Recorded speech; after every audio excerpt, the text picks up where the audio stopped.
चमोली के थराली में बादल फटने से तबाही हुई है। कई लोग आपदा से प्रभावित हुए हैं। सीएम पुष्कर सिंह धामी ने रविवार को थराली पहुंचकर हालात का जायजा लिया।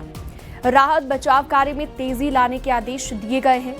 अधिकारियों को ये निर्देश दिए गए। सीएम ने कहा कि आपदा में ध्वस्त हुई सड़कों को जल्द ही ठीक किया जाएगा। सीएम धामी ने कहा, सरकार का फोकस लोगों को जल्द राहत देने पर है। सीएम ने यह भी कहा कि आपदा में घायलों का इलाज जारी है और कुछ घायलों को ऋषिकेश एम्स भी भेजा गया है।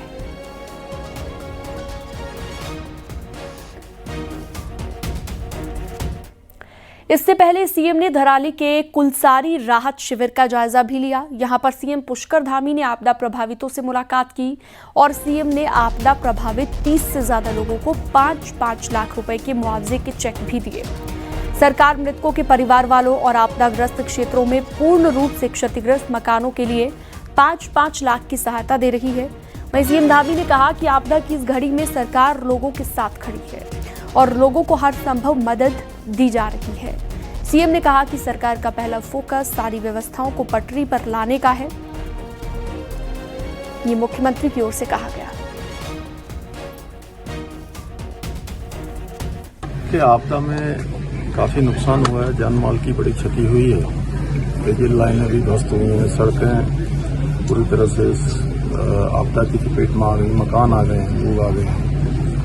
और यहाँ पर थराली में और चेपड़ों में दोनों स्थानों पर लोगों को उनके घरों से भी निकाला है। घायलों को अस्पतालों में भर्ती कराया गया है, एम्स भी भेजा गया है। तो जरूरी सहायता है वो सब की जा रही है। हमारा प्रयास है जल्दी से जल्दी पहले सभी व्यवस्थाएं पटरी पर आए। बिजली व्यवस्था है, पानी व्यवस्था है, लेकिन उससे पहले सभी को सुरक्षित स्थानों पर पहुंचाकर तो जरूरी वहाँ पर रहने के लिए, खाने के लिए, दवाइयों के लिए, छोटे बच्चों के लिए दूध इत्यादि सभी व्यवस्थाएं कर रहे हैं। और इस समय में सभी आपदा पीड़ितों के साथ जो भी प्रभावित हुए हैं हर संभव उनको मदद पहुंचाना हमारी प्राथमिकता है। चमोली के थराली में आई आपदा में घायल 6 लोगों को ऋषिकेश एम्स भेजा गया, जहां पर उनका इलाज जारी है। वहीं बीजेपी के प्रदेश अध्यक्ष महेंद्र भट्ट ने ऋषिकेश एम्स में पहुंचकर घायलों से मुलाकात की, उनका हालचाल जाना।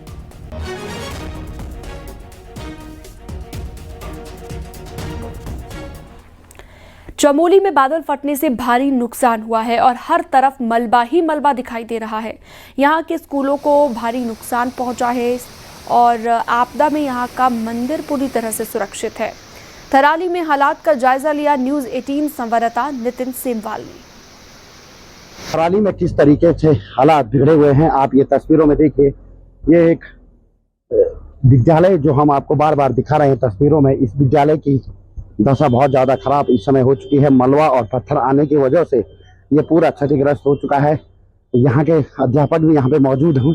जी, क्या हुआ था, किस तरीके से नुकसान हुआ है? और विद्यालय लगभग आधा पूर्ण रूप से जो है खराब हो चुका है। मंदिर भी यहाँ पे है, ये भगवान पेतालेश्वर का मंदिर है और परमात्मा की इतनी बड़ी कृपा है कि उन्होंने अपने पे एक भी जो है कि पत्थर मंदिर के अंदर नहीं गया। इतनी भगवान की कृपा रही, परंतु इस सरस्वती शिशु मंदिर जो है यहाँ पे पूरा बर्बाद हो चुका है। अभी तो स्कूल क्षतिग्रस्त हुआ है, मंदिर आप देखिए यहाँ पे हम एक संत भी दिखाई दे रहे हैं, लेकिन जो ये मलबा ये आ गया, पेड़ गिर गया ऊपर से, रात भर हम यहाँ पर परेशान रहे ना। और जो है पूरा ये पहाड़ आ गया, बच गया मंदिर ये थोड़ी बहुत। ये हम लोग यहीं थे उस टाइम में, अभी रात को यहीं थे हम लोग। तो आपने देखा कि किस तरीके से यहाँ पे हालात हैं, लोग पैदल ही जा रहे हैं। ये तस्वीरों में देखिए आप, छोटे छोटे बच्चे भी पैदल सफर करने को मजबूर हैं, क्योंकि थराली में जिस तरीके का नुकसान हुआ है वो कहीं ना कहीं चिंताजनक है। और आने वाले कुछ दिनों में बताया जा रहा है कि इस सड़क मार्ग को सुचारू कर दिया जाएगा, लेकिन स्थिति यहाँ पे काफी खतरनाक बनी हुई है। नितिन सेमवाल, न्यूज़ 18 थराली। हल्द्वानी से सड़क हादसे का दिल को दहला देने वाला वीडियो सामने आया। यहाँ के गौलापार इलाके में एक तेज स्पीड में चल रहा स्कूटी सवार सामने से आ रही बस से जा टकराया। ये टक्कर इतनी भीषण थी कि स्कूटी का जो सवार शख्स था, शरीर टक्कर होते ही बस के नीचे फंस गया इसका, और इसके बाद किसी तरह से कटर से निकालकर उसे बाहर निकाला गया। स्कूटी सवार की मौके पर ही मौत हो गई। 28 साल के स्कूटी सवार के साथ ये दुर्घटना हुई है। अब सीसीटीवी में फुटेज सामने आया जो बता रहा है कि सड़क हादसा कितना भीषण था।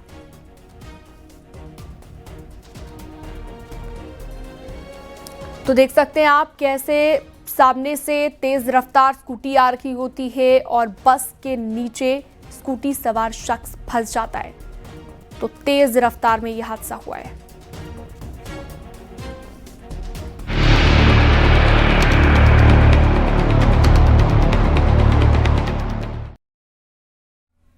उत्तरकाशी की यमुना घाटी के राना गांव में अचानक से तेज बारिश के साथ नाला उफान पर आ गया, जिसके बाद मलबा घरों में घुस गया। इसके बाद लोगों ने भागकर अपनी जान बचाई है। पहाड़ में तेज बारिश की वजह से बरसाती नाले उफान पर हैं, जिसकी वजह से कई बार नुकसान भी हो रहा है।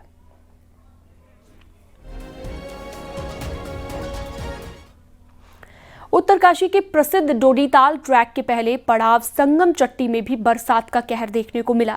यहां पर आसी गंगा नदी तेज उफान में आने के चलते सड़क यहां पर बह गई और पुल की अप्रोच को भी नुकसान पहुंचा है। नदी के तेज बहाव से लगातार पुल पर खतरा मंडरा रहा है। वीडियो भी आप देख सकते हैं।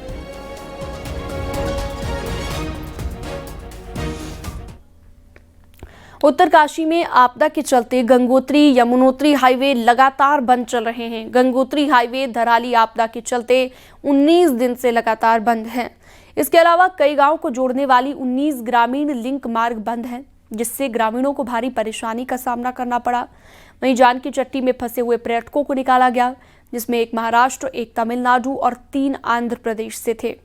रिपोर्ट ये आपको हम दिखा रहे हैं, तस्वीर दरअसल आप देख रहे हैं।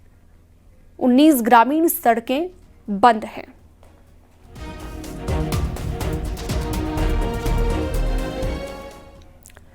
बारिश के बाद नैनीताल में पहाड़ टूटने शुरू हो गए हैं। भीमताल के सलड़ी के पास पहाड़ से भारी मलबा आ गया, जिससे कई घंटों तक यातायात बाधित रहा।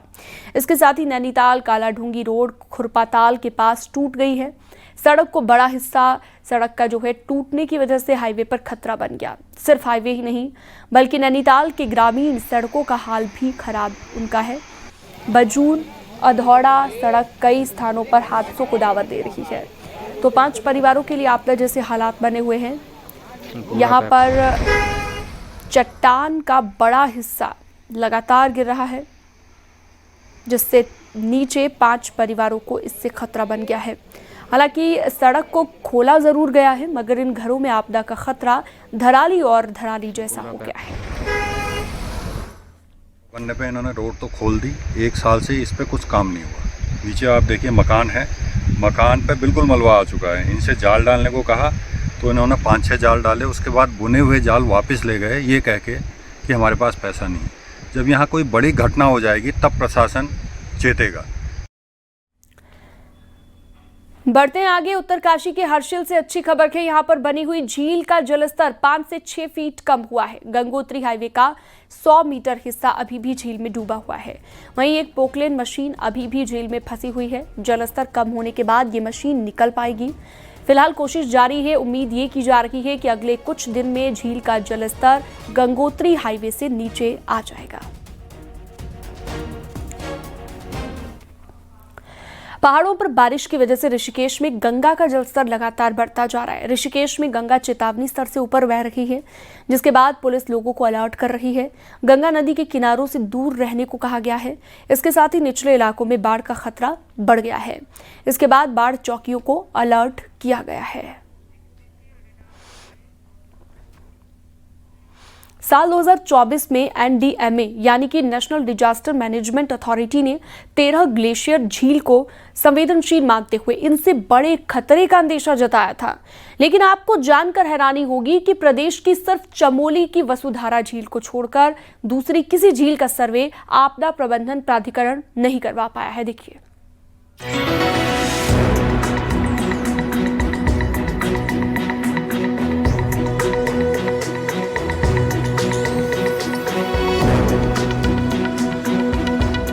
पिथौरागढ़, चमोली, उत्तरकाशी, बागेश्वर और टिहरी की 13 ग्लेशियर झील में से 5 झील ऐसी हैं जो अति संवेदनशील कैटेगरी में चिन्हित हैं। एनडीएमए ने इन्हें साल 2024 में ही खतरे के संकेत वाली झीलें बता दिया था।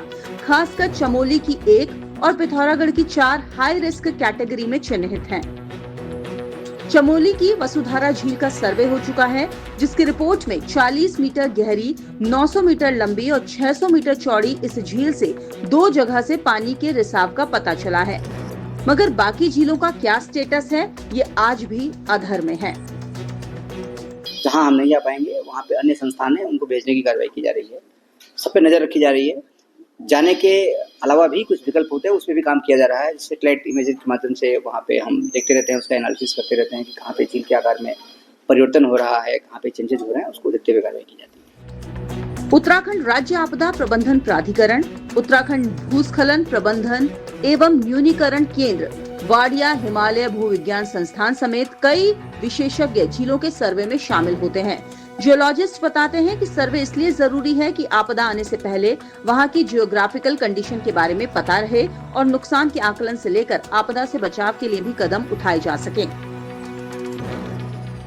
फ्यूचर में जैसे आपने सिक्किम में देखा होगा, लोनाक लेक आउटब्रस्ट हुई थी। अगर हम प्रॉपर वे में सैटेलाइट से उपग्रह चित्रों से कंटिन्यूस अगर इसकी मॉनिटरिंग करते रहेंगे तो फ्यूचर में कोई भी आपदा आने से बचा जा सकता है। क्योंकि आपदा को हम लोग रोक तो नहीं सकते हैं, लेकिन अगर हम सजग रहें, सचेत रहें, पहले अगर हमें पता है कि इस लेक की कंडीशन ठीक नहीं है, अति संवेदनशील है, ताकि इसके जो जान माल का नुकसान है इससे बचा जा सके।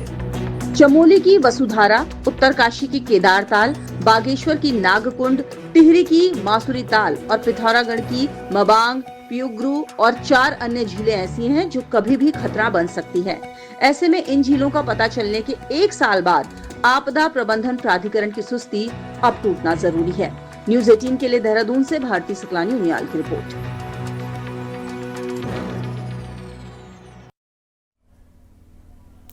उत्तराखंड की राजनीति में एक बार फिर से बड़ा फेरबदल होने जा रहा है। कैबिनेट में लंबे वक्त से रिक्त पड़ी 5 सीटों पर ताजपोशी की तैयारी शुरू हो चुकी है।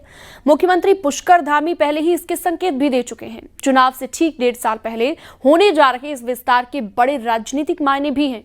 एक एक्सक्लूसिव रिपोर्ट आपको दिखाते हैं।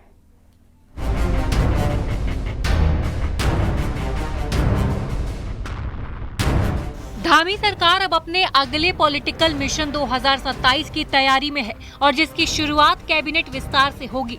इसलिए अब कैबिनेट की खाली पड़ी 5 सीटों को भरकर सियासी संतुलन साधने की तैयारी है। सूत्रों की माने तो कैबिनेट विस्तार में क्षेत्रीय और जातीय समीकरण को भी साधा जाएगा, क्योंकि बात सिर्फ सत्ता के विस्तार की नहीं बल्कि 2027 के मिशन की बुनियाद रखने की है।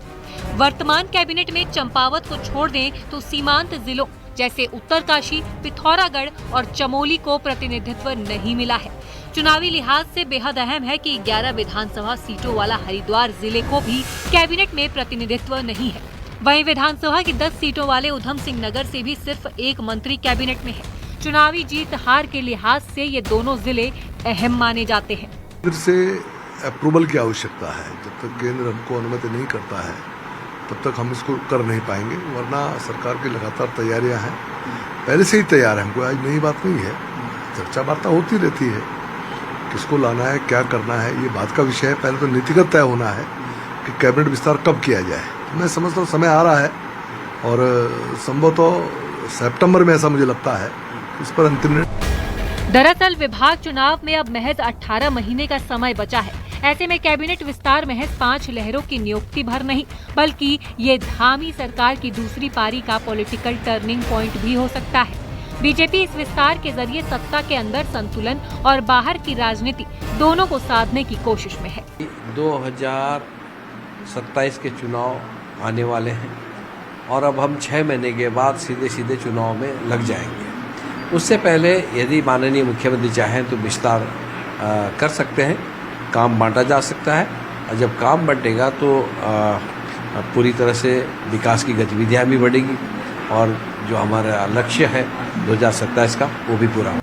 न्यूज़ 18 को दिए एक बयान में सीएम पुष्कर सिंह धामी साफ कर चुके हैं कि कैबिनेट विस्तार की तैयारी पूरी हो चुकी है, केवल हाई कमान की मुहर बाकी है। यानी कि अब सभी की निगाहें दिल्ली दरबार पर है। अब पर्दा महज इस बात से उठना बाकी है कि क्या सिर्फ विस्तार होगा या मौजूदा मंत्रियों में भी फेरबदल देखने को मिलेगा। देहरादून से न्यूज 18 के लिए सुनील नवप्रभात की रिपोर्ट। हरिद्वार में बहादुराबाद टोल प्लाजा पर पिछले 4 दिनों से जारी भारतीय किसान यूनियन का धरना प्रशासन के लिए एक बड़ी चुनौती बन गया है। टोल प्लाजा की 4 लेन पर किसानों का कब्जा है, जिससे दिल्ली से आने वाले वाहनों को टोल क्रॉस करने में दिक्कत हो रही है और यहां पर जाम की स्थिति भी बनी हुई है। किसान दिन रात धरने पर जमे हुए हैं और 28 अगस्त को महापंचायत कर फिर से देहरादून कूच करने की बात कर रहे हैं। उत्तराखंड की सियासत में फिर से एक पुराना नाम गरम मसाले की तरह उछला है। हरक सिंह रावत कभी बीजेपी में कैबिनेट मंत्री रहे, अब कांग्रेस के नेता, लेकिन कुछ बयानबाजी ऐसी कि दोनों ही पार्टियों को शक है कि ये आदमी वाकई अब किसके साथ है। एक रिपोर्ट आपको दिखाते हैं। हरक सिंह रावत माला तब पहनाएगा जब इनकी अंदेशी कर लेगा उत्तराखंड की। क्या बात। ये है हरक सिंह रावत, वही नेता जो 2016 में कांग्रेस की सरकार से बगावत करके बीजेपी में कूदे थे और फिर 2017 से 2022 तक कैबिनेट मंत्री की कुर्सी पर बैठे रहे। लेकिन जैसे ही 2022 का चुनाव आया, बीजेपी ने निष्कासित किया और हरक फिर कांग्रेस के हो बैठे। इसके बाद से हरक एक तरह से हाशिए पर चले गए थे। 2024 के लोकसभा चुनाव, इस साल हुए निकाय और पंचायत चुनाव में तो हरक सिंह की राजनीति के रडार से ही गायब थे। लेकिन अब अचानक 30 करोड़ की वसूली का बम फोड़कर वो फिर से सुर्खियों में हैं। बीजेपी का कहना है कि जिस तरह से हरक सिंह का सियासी रिकॉर्ड रहा है, हम उनको गंभीरता से नहीं लेते। यहाँ तक कि उनकी बहू और बीजेपी नेता अनुकृति गुसाएं भी साफ कहती हैं, मैं बीजेपी की कार्यकर्ता हूँ, जरूरी नहीं कि एक घर में सबकी विचारधारा एक जैसी हो। 1991 में बीजेपी से विधायक और पर्यटन राज्य मंत्री रहे। 1993 में फिर बीजेपी से जीते। अगली बार टिकट नहीं मिला तो बीएसपी ज्वाइन कर ली, फिर बीएसपी छोड़ी तो कांग्रेस की राह पकड़ ली। 2003 में जैनी कांड के चलते मंत्री पद गया। 2016 में कांग्रेस की सरकार से बगावत करके बीजेपी में शामिल हुए। 2017 से 2022 तक बीजेपी के कैबिनेट मंत्री रहे। फिर 2022 के चुनाव से ऐन पहले बीजेपी से बाहर और कांग्रेस में वापसी हुई। वो राजनीति में बिल्कुल नॉन सीरियस आदमी है और आप उनके स्टेटमेंट उठा के देखोगे तो रात को कुछ बोलते हैं, सुबह कुछ और बोलते हैं, अपनी बात को सुबह काट देते हैं और न उनकी कोई सिद्धांत है, न कोई उनकी किसी पार्टी के प्रति निष्ठा है। तो मैं समझता हूं कि ऐसे व्यक्ति को ज़्यादा गंभीरता से लेने की जरूरत नहीं है। जिस तरीके से आप डॉक्टर हरक सिंह रावत जी की बात कर रहे हैं, वो कांग्रेस के नेता है तो कांग्रेस को आगे बढ़ाने का काम करेंगे और करना भी चाहिए। कांग्रेस में तो मैं भाजपा में हूँ तो मैं भारतीय जनता पार्टी के लिए काम करूंगी ना। मैंने आपसे कहा कि जिस समय की वो बात कर रहे हैं, पहले तो जिस समय की बात कर रहे हैं, मैं तो उस समय ना राजनीति में थी, ना मैं भारतीय जनता पार्टी में थी, ना मैं किसी पार्टी में थी। इस समय कर रहे हैं। जिस समय की बात कर रहे हैं। दूसरी चीज मैंने कहा कि हमारे प्रदेश, देखिए हर चीज के बयान आने का एक ऑफिशियल फॉर्मेट होता है। हमारे प्रदेश के प्रदेश अध्यक्ष जी ने, हमारे बड़े नेताओं ने ऑलरेडी इस पर अपनी टिप्पणी दे दी है, तो बार बार मैं रिपीट करूँ सही नहीं है ना। हरक सिंह रावत उन गिने चुने नेताओं में से हैं जो उत्तराखंड बनने से पहले भी यूपी सरकार में मंत्री रहे, लेकिन तमाम अनुभव के बावजूद हरक सिंह अपने बयानवीर मिजाज, दल बदलू प्रवृत्ति और गुस्सैल स्वभाव से बाहर नहीं निकल पाए और शायद यही वजह है कि अब उनकी आवाज को कोई वजन नहीं देता। कांग्रेस का कहना है कि हरक कहाँ गए, कहाँ रहे, इससे मतलब नहीं है, फर्क इससे पड़ता है कि वो अब भी सही बोल रहे हैं। इतना सीनियर लीडर और वो लीडर अपोजिशन भी रहा, मुख्यमंत्री तो बनना तो अलग है, अब तो टिकट मिलना भी मुश्किल हो गया। क्यों?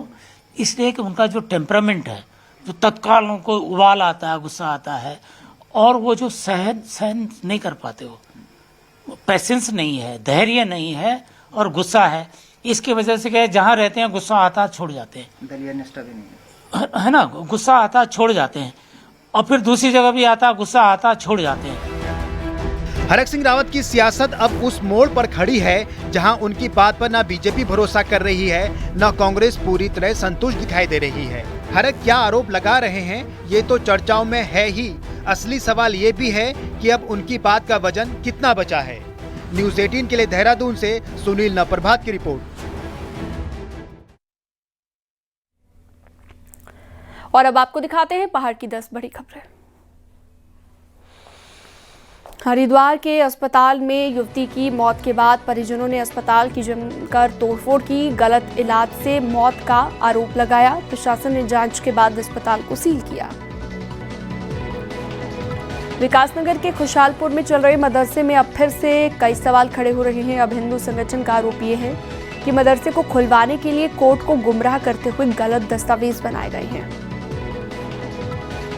हरिद्वार में पुलिस ने 3 गाड़ी चोरों को गिरफ्तार किया। चेकिंग के दौरान नटराज चौक से गिरफ्तारी हुई। चोरी की बाइक, ऑटो रिक्शा बरामद हुआ। उत्तरकाशी में यमुनोत्री धाम में जलस्तर बढ़ने से बाढ़ सुरक्षा के लिए लगाए गए जाले वॉश आउट हो गए हैं। साथ ही धाम में बनाया गया घाट भी बह गया है।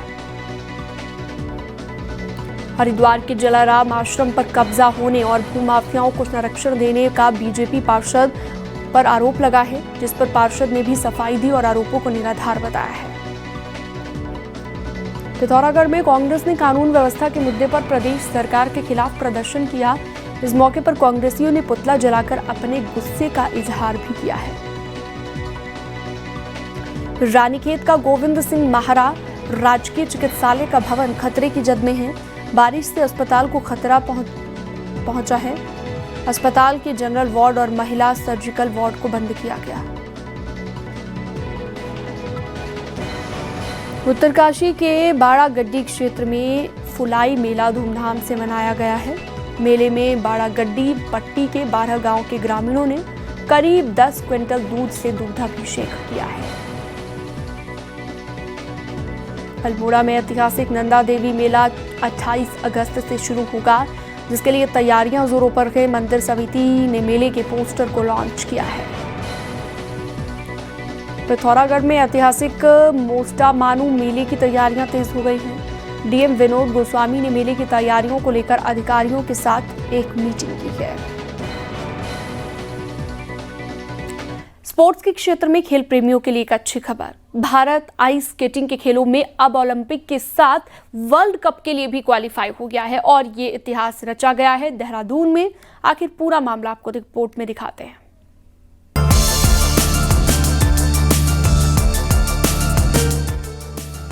Asian open short track speed skating trophy में दमदार प्रदर्शन के बाद भारत आइस स्केटिंग में पहली बार ओलंपिक के लिए क्वालिफाई हो गया है। दरअसल एशियन ओपन चैंपियनशिप में भारतीय खिलाड़ियों ने शानदार प्रदर्शन करते हुए 50 से ज्यादा मेडल अपने नाम किए। यही नहीं, इसी प्रदर्शन के दम पर Bharat ice skating speed category में अब ओलंपिक के साथ साथ वर्ल्ड कप के लिए भी क्वालिफाई कर चुका है। इससे पहले देश में आइस स्केटिंग का कोई प्लेटफॉर्म न होने की वजह से भारतीय खिलाड़ी अंतर्राष्ट्रीय टूर्नामेंटों में भाग नहीं ले पाते थे। लेकिन देहरादून का हिमाद्री आइस स्केटिंग रिंक बनने के बाद हालात बदले और खिलाड़ियों का खेल स्तर अंतर्राष्ट्रीय मानकों तक पहुंच गया। अभी तो इंडिया इस साल बहुत ही अच्छा कर रही है। इंडिया से काफ़ी मेडल्स आए हैं, काफ़ी सारे मेडल्स आए हैं इस साल। मतलब छोटे से लेके बड़ी कैटेगरी में हर कैटेगरी में इंडिया के मेडल्स आए, तो काफ़ी अच्छा। किस तरह गोल रहेगा आपका? आगे का तो गोल यही है कि काश ओलंपिक में हो जाए, ओलंपिक मेडल चाहिए, बस जीतना है। यह कि इसके बनने के बाद जो भारतीय खिलाड़ी ओलंपिक जा नहीं पाते थे वो ओलंपिक जाने के लिए तैयार हो जाएंगे, क्योंकि अभी तक हमारे पास वो ग्राउंड ही नहीं था जिसमें वो तैयारी कर सके। एक ग्राउंड मिल गया है, तो इसे पूरे भारत के खिलाड़ी अच्छी तैयारी करके ओलंपिक जाने के लिए अपने आप को तैयार कर सकते। अब आने वाले ओलंपिक और वर्ल्ड कप में भारत के खिलाड़ी आइस स्केटिंग ट्रैक पर भी देश का नाम रोशन करते नजर आएंगे। देहरादून का आइस रिंक इस ऐतिहासिक पल का गवाह बन गया है। सत्येंद्र बर्तवाल, न्यूज़ 18, देहरादून।